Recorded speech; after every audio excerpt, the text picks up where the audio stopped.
Okay, last book of Samuel, and the judgment for Saul's transgression. In the context, Saul started out right. The Spirit of the Lord was on him, and he defeated the Amorites,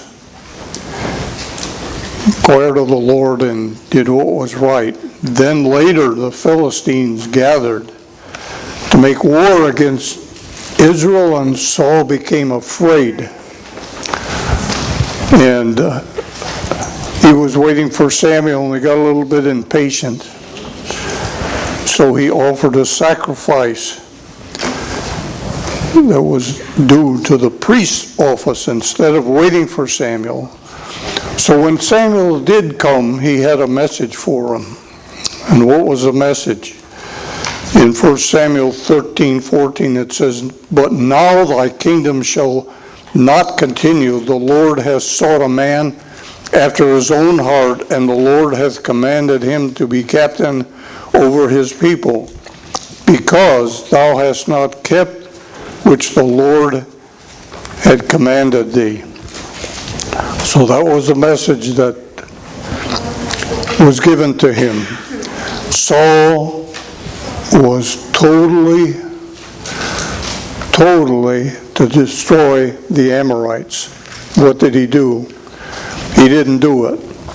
He saved King Agag and the best of the animals.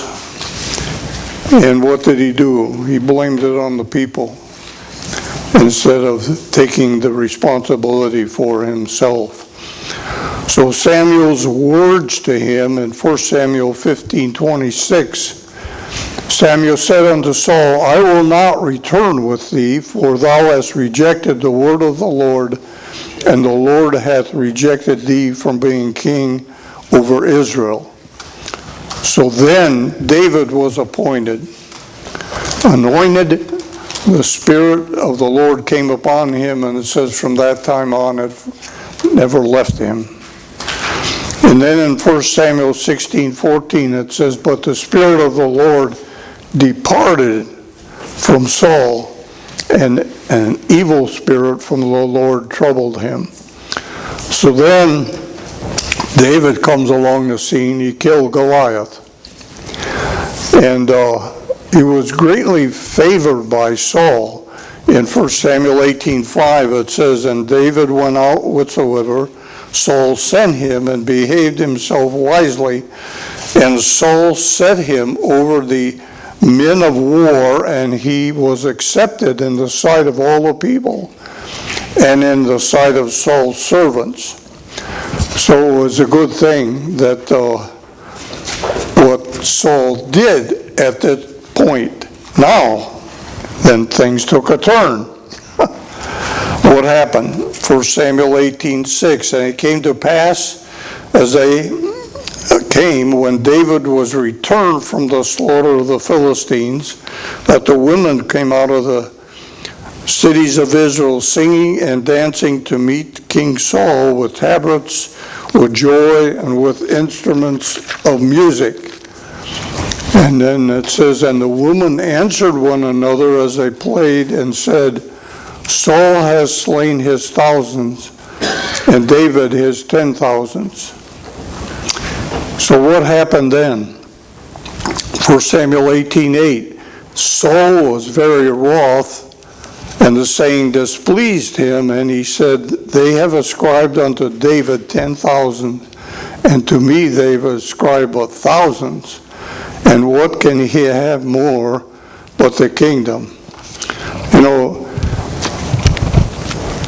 Saul set David over his army, right? And he did a good job. His thoughts should be, "Hey, I made a wise choice here. That was a good decision. I got a good man up here that's heading the army, and we're winning these battles." But what did he do? He got jealous. Jealous turned into anger. Anger turned into fear, because he feared David then. And what happened then? Samuel came no more to see Saul, and this is 1 Samuel 15:35. Samuel came no more to see Saul until the day of his death, and the Lord departed from him, and Saul was afraid of David because the Lord was with him and he had departed from Saul. So now we end up with Saul being afraid. Then the Philistines again gathered themselves together to fight against Israel. 1 Samuel 28:5, and when Saul saw the host of the Philistines, he was afraid, and his heart greatly trembled. So his heart was really fearful. He's afraid of David, now he's afraid of the Philistines. And verse 6 of chapter 28 says, when Saul inquired of the Lord answered him not, neither by dreams, nor by the Urim, nor by prophets. You know, what does the verse say? If I regard iniquity in my heart, what? The Lord will not hear me. And he regarded iniquity in his heart. He didn't have the heart that David had. God says, David's a man after my own heart. And in looking at the life of David and his relationship with Saul and what he did, I understood better what it meant when God said he's a man after his own heart, of what he did. So anyway,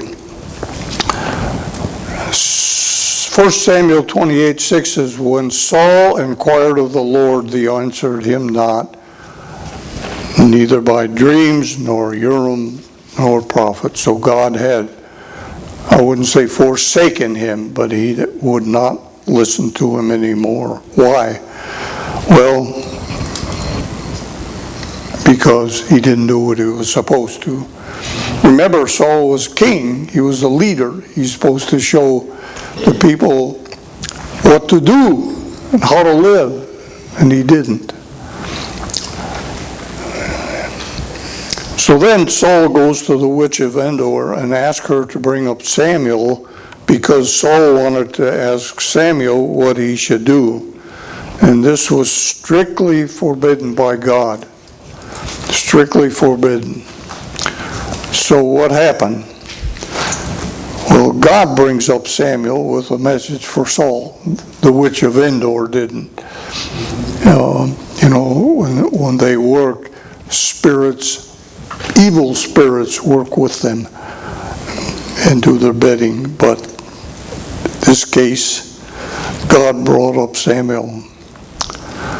And what was his answer? 1 Samuel 28:19.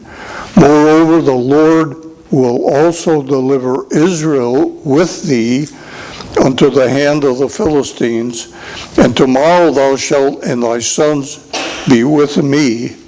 The Lord shall also deliver the host of Israel into the hand of the Philistines. So we can see through Saul's life how much he disobeyed God and the result. So now that brings us to our lesson today, Saul's death. 1 Samuel 31:1-6. 31:1 says, now the Philistines fought against Israel, and the men of Israel fled before the Philistines and fell down slain in Mount Gilboa. So the Philistines, remember, were a great number. They outnumbered the Israelites by a lot. And if the battle was in God's hands, that would make a better difference. But it wasn't. And that's the problem. So many of the Israelites were slain. Those that weren't, what did they do? They fled for their lives. In verse 2 it says, and the Philistines followed hard upon Saul and upon his sons, and the Philistines slew Jonathan, Abinadab, and Malchishua, Saul's sons. Now we don't know, and it doesn't say if Saul had informed his sons of what was going to happen. It doesn't say. All we know is what happened exactly as Samuel had said it would happen. Did Saul believe Samuel? It doesn't say. I don't know. He might have, he might not have. But anyway, give him credit for if he did, he went into battle anyway. So, the Philistines showed no mercy. No mercy to Saul's sons. They were slain, just as Samuel had predicted they would be. In verse 3 it says, the battle went sore against Saul, and the archers hit him, and he was sore wounded of the archers. So Saul was wounded, apparently beyond hope of recovery. Or he might have continued still to fight, but he didn't. He couldn't anymore. Bows and arrows, if I understand it right, were the principal weapons of the Philistines, in which they were skilled. 2 Samuel 1:18, it says, also he, David, bade them teach the children of Judah the use of the bow, and behold, it was written in the book of Jasher. The reason being that Israel might be able to match the enemies of the Philistines in the art of the bow, so they could be trained. And the book of Jasher was probably a collection of ancient Hebrew songs and poems praising the armies of Israel in their exploits in battle. Now, these writers were not inspired, and the book hasn't survived over the years. Why it's even mentioned in there, God put it in there, so it's in there. But anyway, it was not an inspired book.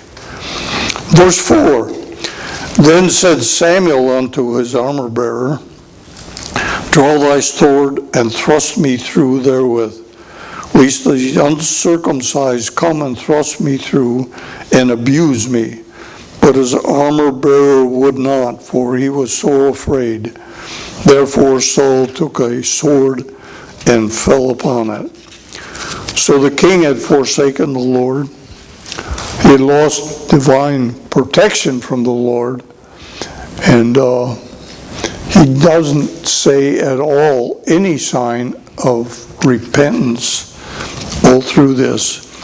His last thoughts didn't have any reference to sin, to his God, to his sons, to his soldiers. What was his thoughts? Me. Self. That's what he was thinking about. That was one of Saul's biggest problems. He thought about himself, not his soldiers or anyone else. So with his sons dead, his warriors slain, the king, in order to escape dishonor from the Philistines, asked his armor bearer to slay him. Brother Mark, were you going to bring out anything from 1 Chronicles chapter 10? Were you going to bring anything out about 1 Chronicles chapter 10? There's information that you're talking about right now that's carried over in 1 Chronicles. Yeah, I'm going to bring that out. You have that? Yeah. Okay. A little later. And if I miss it, holler. I will, because there's some pretty important stuff. Yeah. Okay. So he took his own life. Now, in verse 5 then it says, and when his armor bearer saw that Saul was dead, he fell likewise upon his sword, and he died with him. Some Jews think his armor bearer was Doeg, but it doesn't say, I don't know. So that's just hearsay or what they thought. Verse 6, So Saul died, and his 3 sons, and his armor bearer, and all his men the same day together. So when you think about it, because of Saul's disobedience, what happened? Tragedies, wasn't it? He died, his 3 sons died, his soldiers died, everything that happened in battle. So what happened then? What a shame to end up the way it did. But that's the way it happened because of Saul's being disobedient to God. Then in the second part of your quarterly, David's lament, 2 Samuel 1, 23 through 27, starting at verse 1, it says, David is told by the soldier that had escaped what happened in the battle, and Saul and Jonathan had been killed. So then, what happened? The soldier told David that Saul had asked him to kill him. And so he said, I did. That's what he did. He lied, and his lie backfired. So instead of David praising him, what happened? He had him killed. Then in verse 23, Saul and Jonathan were lovely and pleasant in their lives, and in their deaths they were not divided. They were swifter than eagles, and they were stronger than lions. So they were lovely and pleasant, that is, the relationship to each other. Jonathan was a firm friend of David's, wasn't he? But he never forsook his dad, his father. He stayed true and loyal to him. Said they were swift in pursuing their enemies, physically strong, and had courage to fight, and would not run. Then David mentioned what was good in Saul and praised him when Saul was out to kill him. What you see here is love your enemies put into action. You know, we look at all the times and the amount of times that Saul was after David to kill him, and he never had a bad word to say about him. He just, what have I done? What have I done? And he honored him. Again, that's putting love into action. Verse 24, ye daughters of Israel, weep over Saul who clothed you in scarlet with other delights and put on ornaments of gold upon your apparel. So David would have the women bear part of his sorrow over Saul's death. Again, he brought out the good in Saul. Look what Saul has done for you. Clothe you in scarlet. Probably this was merchandise and things taken from the spoil of the battles that he had fought. Verse 25, how are the mighty fallen in the midst of battle, O Jonathan? Thou wast slain in high places, which was in Mount Gilboa. So now David gives tribute to Jonathan. Jonathan, a powerful warrior, a valiant man, cast down, die in his own country, which he tried to defeat as best he could. Verse 26, I am distressed for thee, my brother Jonathan. Very pleasant hast thou been unto me, and thy love to me was wonderful, passing the love of women. In 1 Samuel 18:1, it says, and it came to pass, when we had made it into speaking unto Saul, that the soul of Jonathan was knit with the soul of David, and Jonathan loved him as his own soul. So David was deeply troubled at the death of Jonathan. And their relationship was a relationship that was strong and caring, a deep love or affection, like a friend, like a woman's love caring, or a man's love caring for her wife, her husband, and children. Like the quarterly states, it would be an insult to say anything immoral was going on. They just had a deep love for each one, for each other. Now, verse 27, how are the mighty fallen and the weapons of war perished? So all the glory that Israel had as far as military was lost. It was lost. And the weapons of armor of the slain were taken away by the Philistines in victory. Then we have section 3, the end of Saul's reign. Chronicles 10, 13 to 14. We're going to start with verse 6. Turn to 1 Chronicles, verse 6. It says, so Saul died and his 3 sons and all his house died together. Verse 7, and when all the men of Israel that were in the valley saw that they fled, and Saul and his sons were dead, then they forsook their cities and fled, and the Philistines came and dwelled in them. So, when the news of the Israelite disaster spread, the people were filled with fear and fled from the Philistines. Now, the Philistines, we know, were cruel and ruthless enemies, and the people knew it, and they were filled with fear. So they fled the cities. So what Israel, when we look back, what Israel had conquered in battle, they had now lost. Remember when they went into the promised land?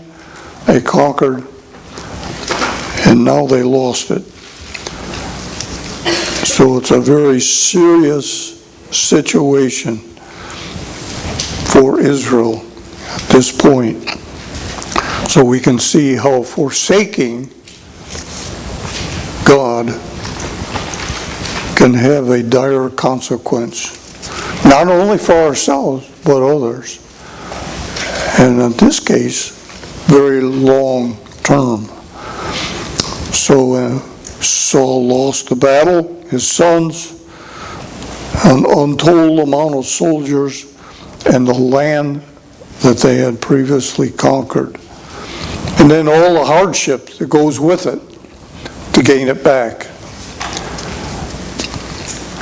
So forsaking God, breaking fellowship, can have severe consequences, as we can see. 1 Chronicles 10:8. Came to pass on the morrow when the Philistines came to strip the slain, they found Saul and his sons fallen in Mount Gilboa. So this was a custom after a battle, okay? That the soldiers would participate and take what they could from the soldiers that were slain. Verse 9, when they had stripped him, they took his head, his armor, and sent it into the land of the Philistines round about to carry tidings unto their idols and their people. So we have a disgrace. What a disgrace for the children of Israel. They give public thanksgiving to their gods for the victory. God allowed the victory, didn't he? Their gods had nothing to do with the victory. God allowed it. So it was a disgrace and a humiliation to the nation of Israel and also to God, attributing victory to these idols, dumb idols. So Dagon was given glory, and the God of Israel had been forsaken.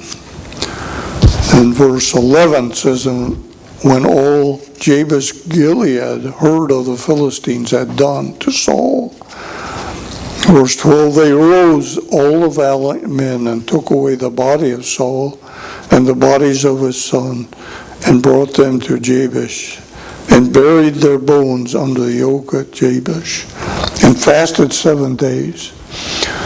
Just a note, in 1 Samuel 31:12, it says, "All the valiant men rose, went all night, took the body of Saul and the bodies of his sons from the wall of Bethshan, and came to Jabesh, and burnt them there."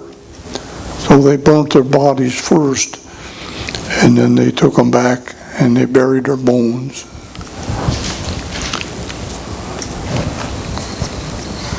Think about that. What a gruesome thing.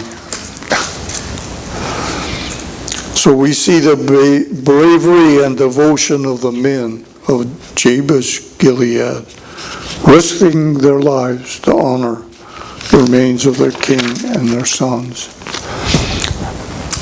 In chapter 10, verse 13 of Chronicles, "So Saul died for his transgression which he committed against the Lord, even against the word of the Lord, and he kept not, and also for asking counsel of one who had a familiar spirit to inquire of it."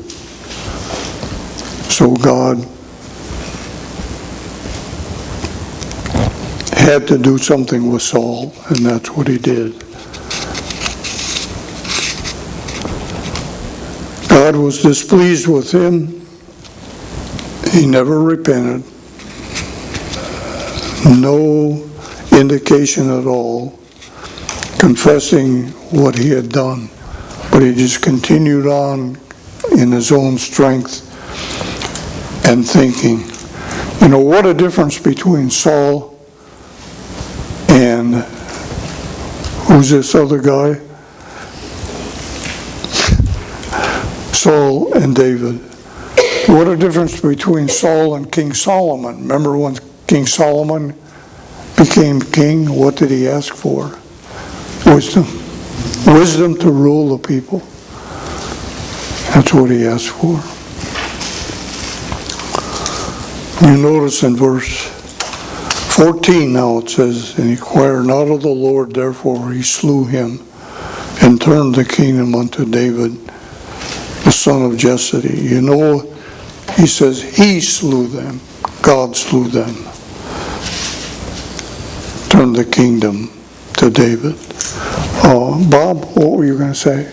Well, I was thinking those verses right there, that it's very important to emphasize in our minds that he got what he deserved because he resisted God.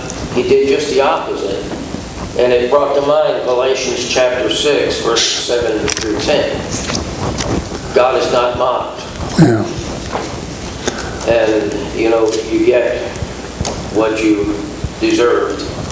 And it really stands out. God slew him. The Philistines didn't slew him. Yeah. All they did was took what was left over. And this is a man that had an opportunity to be probably one of the greatest fellows before David, to have that position. And he totally failed in it. I mean, the good, you don't remember. But you can remember all of this, and especially the ending. We need to take a look at this for our own lives. What are we doing? Are we doing what he did? Or are we doing what God wants us to do? So Galatians chapter 6, verses 7 through 10 is something that we might want to remember. Okay. Thank you, Robert. Okay, Amy. What I'd like to do, let's look at the three main characters that we've been studying about. Samuel, Saul, and David. So we've been studying about them for 3 months now, right? So what have we learned? What I'd like to do is look at Samuel first and what qualities that we read about in Samuel, good qualities that we should follow. Input. Any? Were there any good qualities?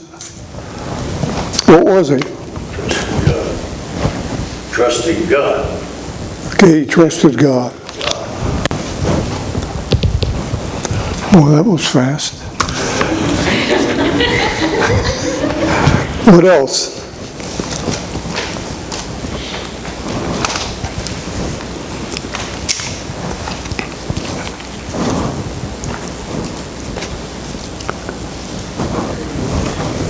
Yoo-hoo! He obeyed God. He obeyed God. Okay, he obeyed God. Did you say he was faithful?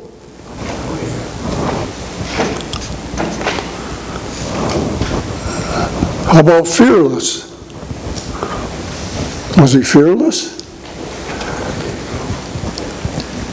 Yes. I'm not talking about all the time. We're talking about what we should follow. We'll get into what we should not follow in all these guys. He respected God. He respected God.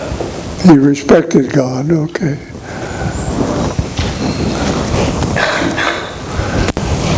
When he had a message for the people of Israel, it wasn't always the best message in the world, was it? Good leadership skills. But he didn't slack off. Told them what God wanted him. Okay, anything else? All right, let's go to Saul. Qualities we should follow.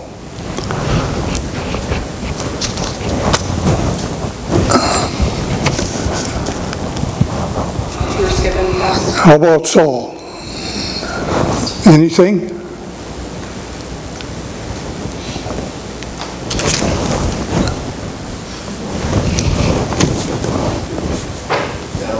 Talking about good qualities.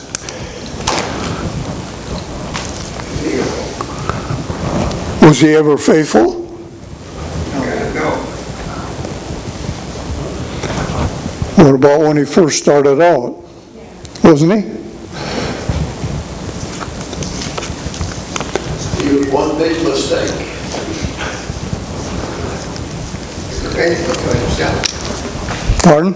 He was faithful to himself.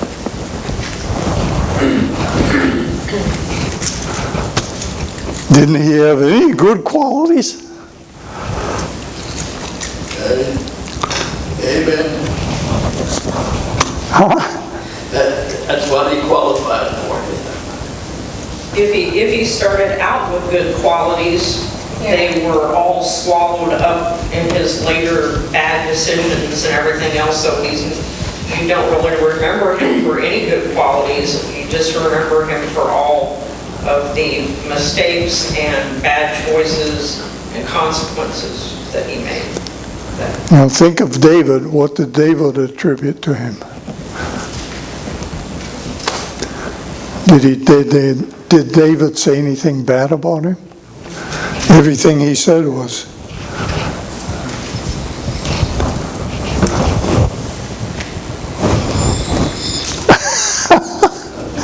All right.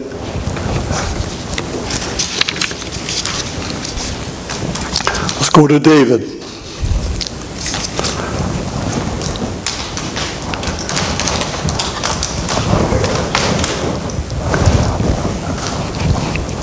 So what qualities do we see in David that we should follow?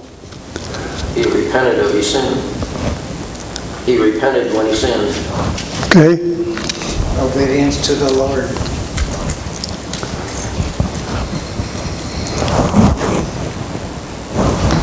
Anything else?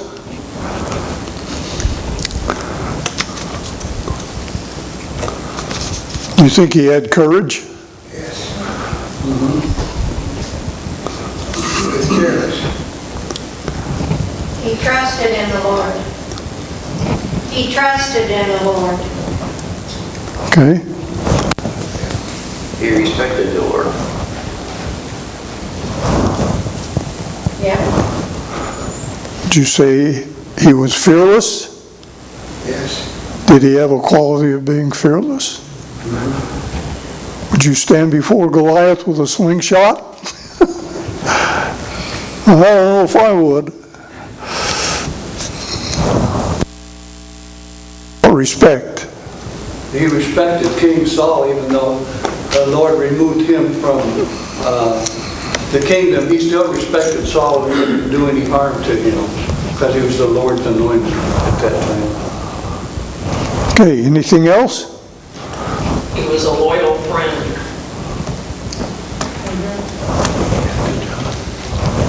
Okay. All right, let's go now the qualities that we should not follow. Is there enough room to be up there? All right, let's start with Samuel. Anything in Samuel's life that you've seen that we should not follow? Did he fail his kids?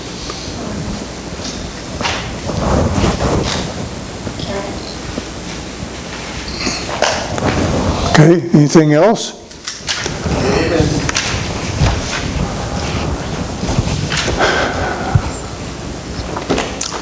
He had a fear.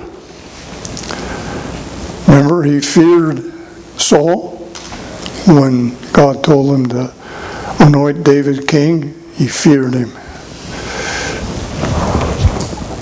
He was discouraged when people said they didn't want God as their king anymore, and that discouraged him to an extent. Okay, discouraged. God had to get him straightened back around there. Hey, it's not you, it's me. So, Never get discouraged? Don't we all?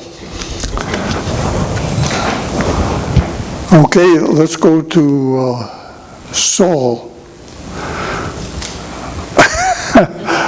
I did it my way. Yeah, okay. Qualities we should not follow in Saul. Saul wasn't totally obedient all the time. He was Not obedient. Okay, anything else? He was jealous. Saul was. Yeah. Jealous, okay. He forsook the Lord, didn't he?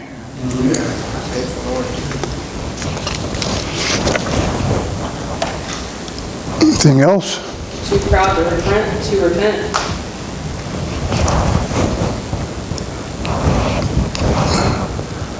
Yep. Saul is a perfect example of someone that kind of started downhill, and that's where they progressed.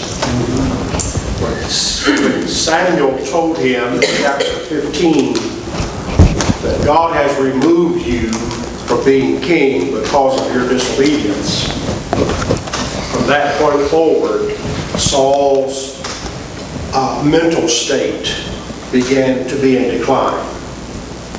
Hence, he would go to a witch concerning a battle, and God intervened and actually sent Samuel, didn't he? And told him that this time tomorrow you're going to be dead. Now, can a child of God today get in such a state? Well, they can mentally get in such a state. You know, the Lord, we can't lose our salvation, but we can get far enough away from the Lord that our minds begin to be affected. And Saul is a perfect example. Once he was told, your days of being king are over, then that expression of how uneasy rests the crown, he began to see treachery in everywhere he turned. Even his own son, Jonathan. he turned against his own son. And David's popularity, he felt was a threat. So,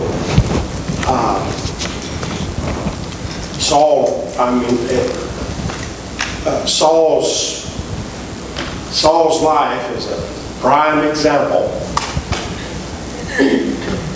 of a leader that was chosen by the people instead of God,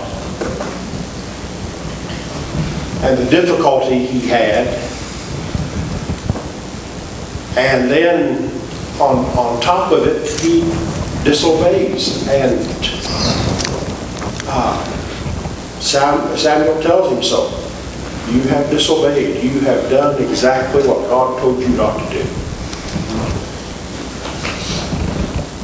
Okay, would you say Saul was selfish? Yeah. He carried hatred in his heart. Pardon? He carried hatred in his heart. Hatred in his heart. Did you say he was impatient? He was. How about blame shift? He's pretty good at that too, wasn't he? So there's a lot of things in Saul's life that we can look at and say, I shouldn't follow that. I shouldn't do that. Anything else you can think of before we go to David? Do you see anything in David's life negative that we should not follow? Yes. During David's early part, I think he was someone that we could all follow, but later in his life, and I see this in Samuel and Saul and David, when they started looking around and trying to please people and caring about other people's opinions more than they cared about God's opinion, wants or obedience, that's where they started falling apart. They knew right from wrong, but that public opinion, that wanting to be liked, helped lead to their downfall, all three of them.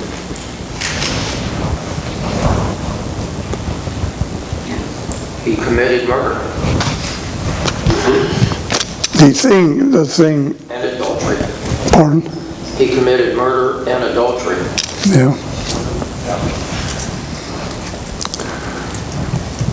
Before we He also had fear, right?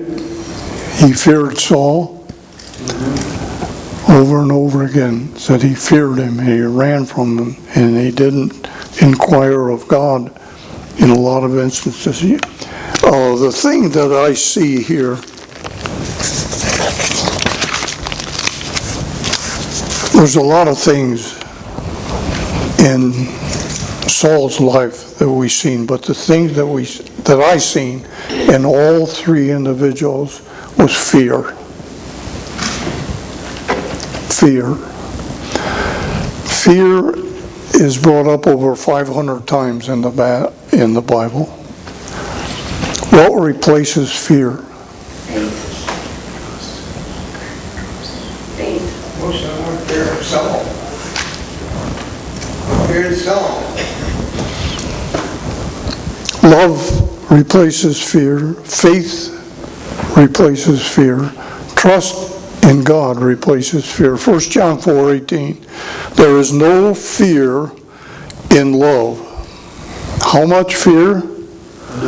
None. There is no fear in love, but perfect love, mature love, casts out fear, because fear has torment. He that feareth is not made perfect or mature in love. So, love is not an affection, you might say, that produces fear.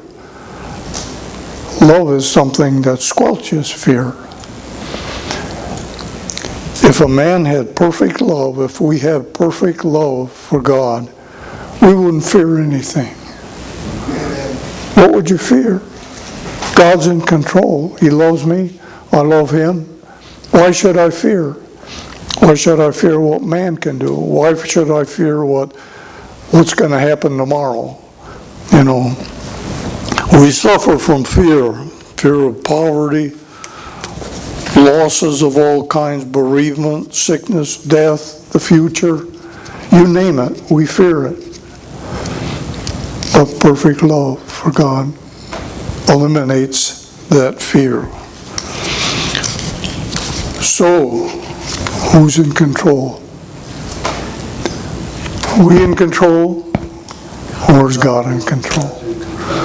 That's the answer. And we can see through the life of Saul, when God wasn't in control, what happened. Pastor said things just went got worse and worse and worse.